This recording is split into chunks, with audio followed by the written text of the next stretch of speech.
God damn. What's up, sexy YouTubers? Cool Hand Snook here, and today I'll just be commentating over this BF4 beta gameplay. Before we get into today's story, let's go over some of my favorite comments from last video on what your farts smell like.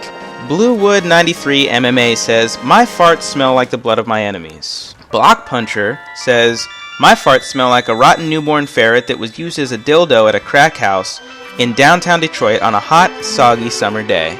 Cool Foot Snook, my straight evil twin, says, "My farts smell like fresh picked roses from my mother's garden with a hint of lavender. As my anal gas lightly flutters up your nasal cavity, you can't help but shove your nose into my butthole. And as I push and push, more of my anal gas is pushed out, eventually filling up your lungs with my seductive toxin, eventually making your body explode into a million fresh-smelling pieces of flour-coated deliciousness." That's delightful. Cabolian, Kobo Lion, whatever, says, "Why bother? He never picks mine anyway." And then he says, "They smell like Kermit the Frog's foreskin." That'll show you. I do pick yours sometimes. And last but not least, we have Hunnabunna, who says, "My fart smells like a panda's taint that has been scorched by a fire-breathing walrus." Thank you everyone for your submissions. Anyway, let's get on with today's story. Today I want to talk about the time that my friend's mom tried to seduce me. Now, I've actually told this story before, probably almost a year ago now, but unfortunately I had to take the video down for certain reasons. It all started when I was 12 years old and I was making friends in the neighborhood and everything like that. It was summer vacation. But one of the things that I was really into back then was video games, as I am now. And the thing was, though, that at that time, Xbox Live and everything didn't really exist. And online gaming for consoles wasn't readily available. So in order to play games with your friends, you had to go to your friend's house, you know? You had to play a two-player game at your friend's house. So I didn't really have any friends that were really that into video games. Everybody was pretty much into sports or getting into trouble, whatever. So eventually I met another kid. He was like a year younger than me, and we started hanging out and everything, and I found out he was an avid gamer as I was. And I started going over to his house pretty often, and we'd play games together, or he'd come over to my house and we'd play games and stuff like that. And eventually I met his mom because I was going to ask if I could sleep over, and me and him could stay up and play games all night long and stuff, maybe have sex, you know, see where the night takes us. So his mom was a really heavy-set lady, and not particularly attractive in my opinion, but she was a really nice person, it seemed. And so me and her hit it off, and she was actually really nice to me, to the point where sometimes she'd see me running around outside and her son wasn't home and stuff, and she'd be like, "Hey, come on in, have some snacks. How about we play some games?" It was weird because I'd never had a friend's mom treat me that way, and she was like, "Yeah, sit down, we'll have some snacks and we'll play video games together." And she was actually really good at a lot of games because she was also a gamer. My relationship with her had developed, and we had became kind of friends, I guess, which was really odd because I was 12 and she was like 30. Meanwhile, her son and I continued our friendship, and we would hang out often and everything. So I was over at their house constantly, basically.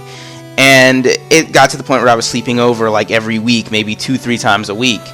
Well, after his mom started getting comfortable with me, she would start drinking around us, and I would notice that she was drinking Johnny Walker Red Brand all the time, always drinking whiskey. And I honestly didn't really think anything of it at the time, but it got to the point where one night I was sleeping on the floor, and my friend was sleeping on the couch in front of the TV, and she wakes me up, and she shakes me, and so I turn over, and I'm like, "What's going on?" And she says, "Come to the kitchen with me." So I go into the kitchen with her, and she pours herself a drink, and she pours me a drink, and she says, "Drink this." And this is my first time drinking. So I started drinking when I was 12, and she says, you know, "Drink this with me. I don't want to drink alone." So I was like, okay. So I thought, okay, this is pretty cool, you know. As a 12-year-old, I just thought, whatever, it's cool. I'm going to get drunk with my friend's mom. Who can say that they do that? So I start drinking with her, and this becomes a regular thing also. Over the course of time, I keep going over there, and I keep getting drunk with my friend's mom in the middle of the night and stuff after he falls asleep. I didn't think this was weird at the time. I just thought it was pretty freaking awesome that I could go and I could drink alcohol at my friend's house. So one night, the usual happens. Me and my friend stay up late. We're playing video games. He falls asleep, and I lay down on the floor waiting for her to come get me because I know she's coming. And so she comes out and she shakes me again. I'm like, "Yeah, I know the drill." So I get up, I go into the kitchen with her, and we start drinking. Well, she sits close to me this time, and I was not really paying attention or anything, so I just start drinking, and she starts drinking, and she's talking and telling stories and laughing like we usually do. and she kind of rests her hand on my leg. And I didn't think anything of it. I was like, yeah, well, whatever, who cares? And she starts rubbing my leg when she's talking to me. And I didn't think anything of that either. I was like, whatever, she's buzzed. I guess she's one of those touchy-feely type of people, so who cares? Well, she starts going kind of high up on my leg. And her hand slowly finds its way over to my crotch. And at this point, my thoughts are going a mile a minute. I'm thinking, okay, this isn't normal, you know? I mean, I guess I was a pretty stupid kid for not realizing this already wasn't normal, but I was just like, wait a minute, you know, this chick's trying to touch my wiener. So at that very moment, I'm thinking to myself, what am I going to do? I know that I'm not attracted to this woman, and having sex with this woman would make things extremely awkward, and I would be terrible because I'm a 12-year-old boy. You know, and I have no idea what I'm doing. But how many people, this is another one of those how many people situations, how many people can say that their first time was with their friend's mom? Plus, I could use that as leverage later, you know, like if he pisses me off or tries to make fun of me in front of people, if he turns into a dick or something, I could be like, yeah, well, fuck your mom, homie, or something, you know? So I'm thinking at the time, I'm like, damn, you know, should I do it? But I kept looking at her, and she's smiling, and she's full on hand on crotch at this moment. And so I decided at that moment, no, absolutely not. Who knows what this could lead to if I have sex with this chick?